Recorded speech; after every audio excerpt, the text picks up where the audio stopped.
Right, hi Guy. Hello. So, just interested to know your overall view of the season that's just finished. I was really pleased in the end, to be honest. I think we had a strong finish to the season. Considering I took over at the Christmas period, I've got my own plans, what I wanted to do, and it's very difficult to implement them over that Christmas period. It's very busy. But we quickly got on with the business in January, moved some players on, moved some young boys in. I'm pleased with how it's all finished. I've got 16 players that I finished with that I want to retain. There's a happy camp, happy dressing room, and the results, to be honest, the last 10 games, they typified of the type of people I've got. The energy, the fitness, the youth, everything about them. The results came off the back of all that hard work. And any particular highlight you look back on this season? Yeah, there's one or two. I think the St Ives game, I think in particular, that got us motivated, that got us going, and just the goal was exceptional on its own from Henry.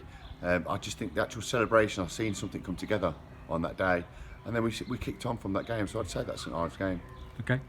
There was also the FA Trophy win at Colville and St Neots that was also, I think, fresh in people's minds as a bit of a highlight. Yeah, that was what a game, Colville. Going behind and then coming back in, and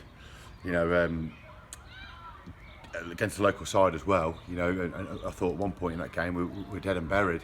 So yeah, and we did particularly well there. And then we got a draw, a very difficult draw against Spennymoor away.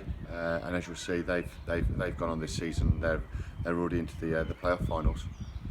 And the season ended well, really, and it certainly kept the fans entertained. There was a good atmosphere away at Royston, and the fans have been good this season, I think. Fans have been superb. Fans have been absolutely fantastic.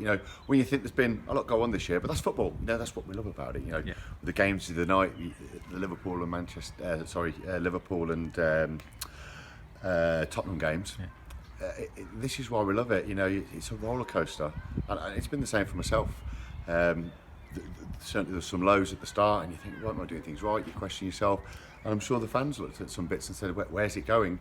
And then you just need one thing to happen, and as I say, the St Ives game, and then people get behind you and people support you. But we've got a great bunch. The fans that do come along, I must say, we're not blessed with hundreds and hundreds and hundreds, but we have a core 50 people that, whatever it is, that they go through it with you, and they come and have a beer with you afterwards. And even when we lose a game, they put their arm in and say, come on, I see some good things, and we'll do it next week. So yeah, good stuff. And your thoughts are starting to turn to next season. So any information on thoughts ahead of the new campaign? We've done little bits of business already. So I'll be signing a player tonight, and that'll be released this week, early next week. I've spoke to most of the players. I'm agreed in principle with a number of players, which again we'll release that by the club over the next couple of weeks. It's exciting. The players that we finished with, there's some serious talent there, and we've sat down, we spoke to them. They're happy with the way I'm taking the club. They're happy the approach and the style we're going to bring to the club. So yeah, there's no issues there. Football throws you curveballs sometimes, and we'll deal with that. It's a revolving door, people come, people go, but we're doing our business, we're going on with it nicely. We've got lots of players we're targeting, we're talking to them over the next couple of weeks, and I'm pretty confident we'll have a really good side for the start of the year. Great, thank you very much. Okay, lovely.